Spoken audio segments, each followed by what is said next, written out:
So we continue reading from Caitanya Caritamrita. Jaya Jaya Shri Chaitanya, Jaya Nityananda, Jaya Advaita Chandra, Jaya Gaura Bhakta Vrinda, Jaya Jaya Shri Chaitanya, Jaya Nityananda, Jaya Advaita Chandra, Jaya Gaura Bhakta Vrinda, Jaya Jaya Shri Chaitanya, Jaya Nityananda, Jaya Advaita Chandra, Jaya Gaura Bhakta Vrinda. We are reading from Adi-Lila, chapter 4, text 35. We have been hearing about Krishna's internal reasons for appearing as Lord Chaitanya, how he's contemplating that he wants to give the people of this world Braj Prem. He wants to show Braj Prem to us. So, Bhavet Kriya Vidhilen Se Iha Kaya Kartavya Avashya E Anyatha Pratyavaya. Here the use of the verb Bhavet, which is in the imperative mode, tells us that this certainly must be done. Non-compliance would be abandonment of duty. This imperative is applicable to pure devotees. Neophytes will be able to understand these affairs only after being elevated by regulated devotional service under the expert guidance of the spiritual master. Then they too will be competent to hear the love affairs of Radha and Krishna. So we are neophyte devotees. Neophyte means new devotees. We are new devotees. Then how can we understand? We follow regulated devotional service, the Vedi Bhakti. What is Vedi Bhakti? Performing the Bhakti with these rules and regulations. How we are asked to hear, chant, associate with devotees, read Bhagavatam, worship the deity under the expert guidance of the spiritual master, and then gradually, then can compete to hear love affairs of Radha and Krishna. Okay, as long as one is in material condition. So, but we are in the neophyte stage. You know, a devotee always thinks I'm a neophyte. Always, even the very advanced devotees, they say, I'm just a neophyte devotee. Prabhupada would say, I don't know, I'm not qualified to speak about Radha and Krishna affairs. So that's humility of a pure devotee. As long as one is in material condition life, strict discipline is required in the matter of moral and immoral activities. The absolute world is transcendental and free from such distinctions because there's inbriety, because their inbriety is not possible. But in this material world, a sexual appetite necessitates distinction between moral and immoral conduct. There are no sexual activities in the spiritual world. The transactions between lover and beloved in the spiritual world are pure transcendental love and unadulterated bliss. So we have been hearing that Krishna wanted to show how this Parakiya Ras is the highest in the spiritual world, the love between the beloved and the paramour. So that is the highest. Because this material world is a perverted reflection, that same appears to be the lowest here. Why? Because our love is turned perverted into lust. Our lust is very strong here in the material world. We practically don't have any experience of true love. And so we have to follow the moral codes. We cannot say, oh, because in the spiritual world, it's the highest, the loving affair between a married woman and a man, so we should follow the same thing. No, we cannot. We have to follow the moral and immoral codes over here because we are not on the spiritual platform.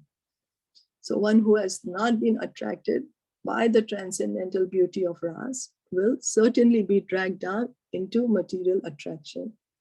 Thus, to act in material contamination and progress to the darkest region of hellish life.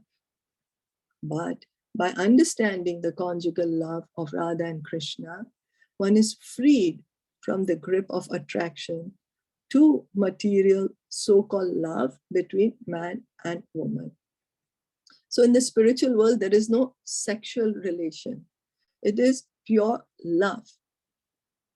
The relationships are based on love. The transaction is said here. Between lover and beloved is pure love. That same thing is become sexual here in the material world.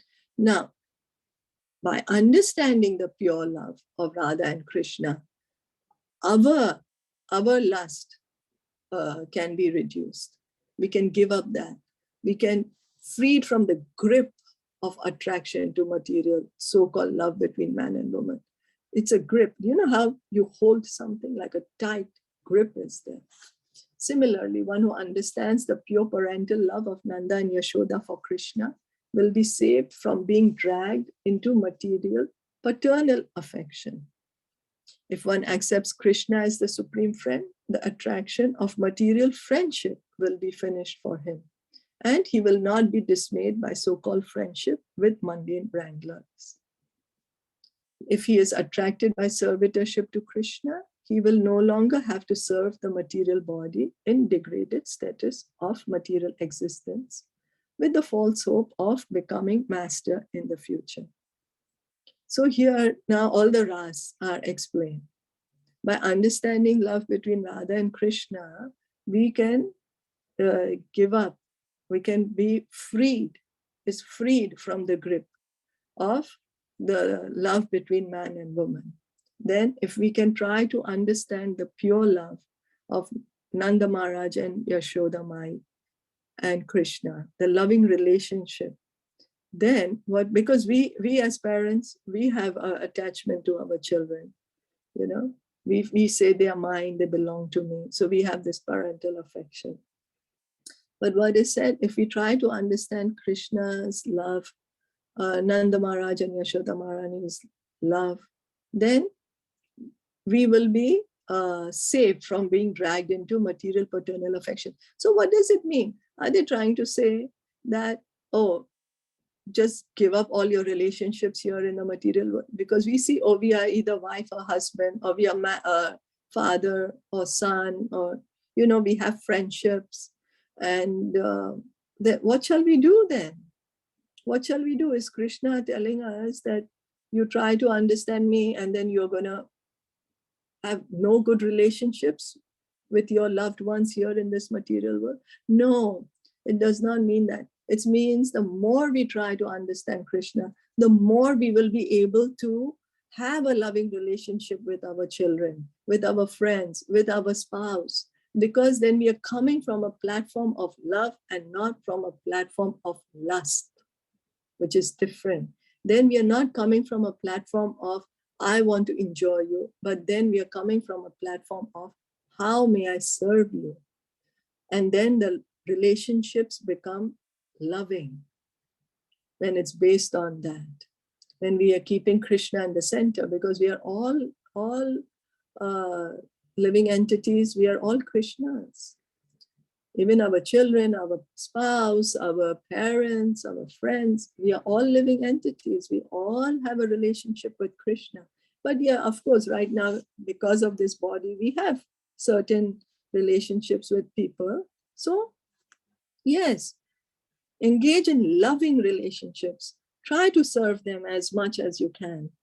You know, based on service, how can I serve you? How can I make them more happy? How can I connect them to Krishna more and more? So if he's attracted by servitorship to Krishna, he will no longer have to serve the material body in degraded status of material existence with the false hope of becoming master in the future. So we all want to be the master here. I'm the boss. Why should I serve anyone? I have servants. I employ servant in the house or in the office or wherever. But what do we do actually? We are serving our employees. We are serving our servants to keep them happy, make sure they are able to do the work well. You know, we just have to accept, yes, I'm Krishna's servant. He is my master. If we accept our position, then our relationships with everyone becomes so much more sweeter, so much more sweeter. And what is this servitorship to Krishna? Does it mean Krishna will whip me? He'll exploit me? I cannot enjoy anymore? No. This service is a symptom of love. It's coming from a place of love. Loving exchange between Krishna and the living entity. And so Krishna feels happy and the living entity feels happy. And the happiness keeps on increasing more and more. More we hear and chant about Krishna, the more we feel happy, the more we are being attracted to Krishna. So similarly, one who sees the greatness of Krishna and neutrality will certainly never again seek the so-called relief of impersonalist or voidist philosophy. So understand Krishna, how great the Supreme Lord is. We are hearing from Bhagavatam how great he is. So many millions of universes are coming out of him. Then only while he's breathing out, then everything goes back in his body when he's breathing in. So, and all this material world is created by him. The spiritual world belongs to him. All living entities belong to him. He's the one who's maintaining all of us. One eternal is maintaining all eternal. He's a person. So if we try to understand that, then our attachment to the voidist philosophy that everything is zero or everything is just light will be gone.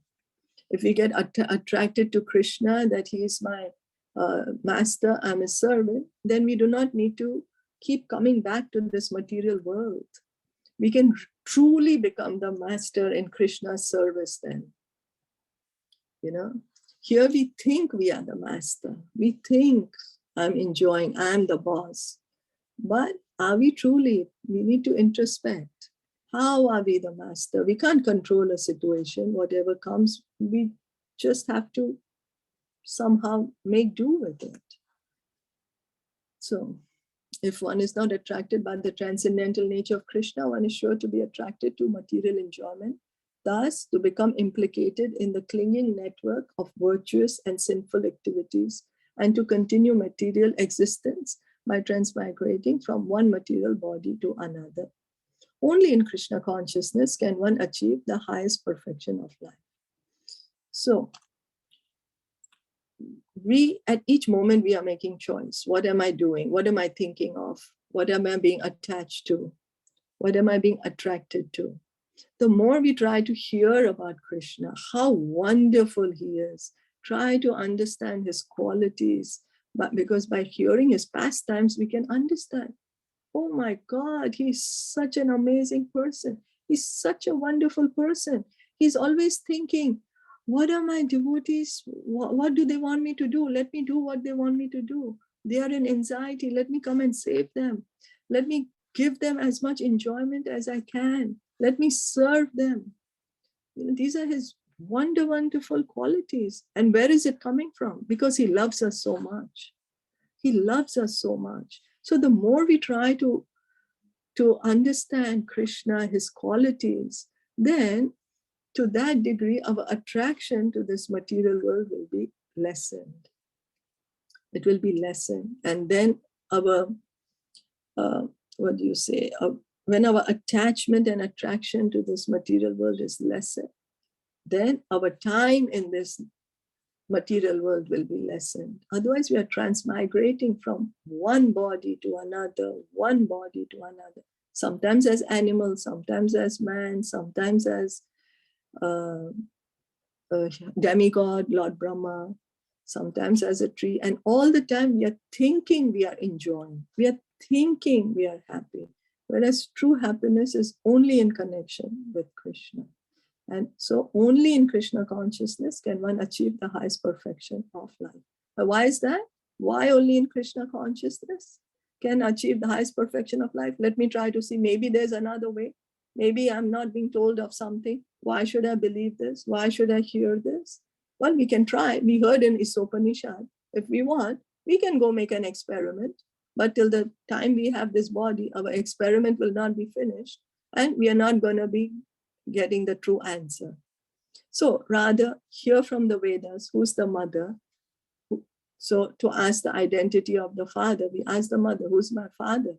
And immediately you know who's my father, you engage in loving relationship. Similarly here, oh, only Krishna consciousness can achieve perfection of life. So then we don't need to waste time. And we can, with full attachment, faith, as much as faith we can muster, as much devotion we can muster, we try to hear and chant. Why? Because that's our original position. That's who we truly are. We are not the body. We are in the body. We are right now in this body for a temporary time. We have to give up this body. We have to take up another body.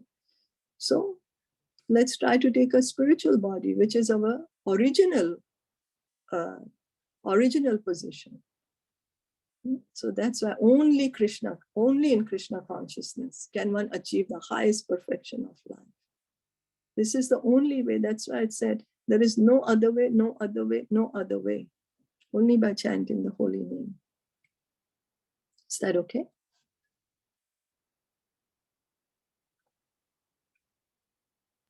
Yes.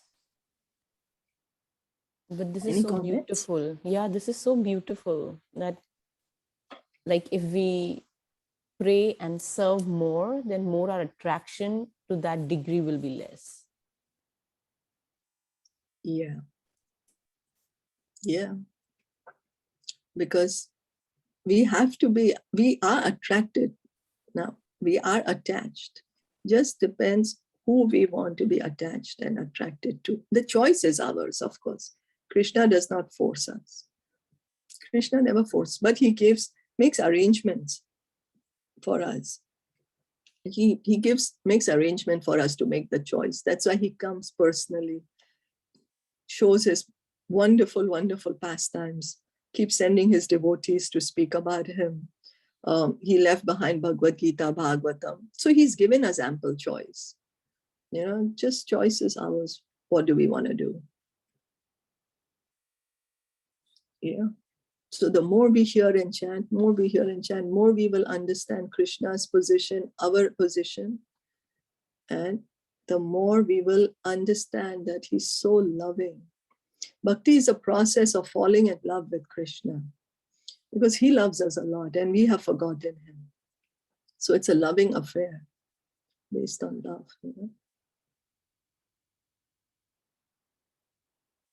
So, thank you so much for joining in today. Shri Caitanya Caritamrita ki jai, Srila Prabhupada ki jai, Gaur Premanande, Hari Bol, Hare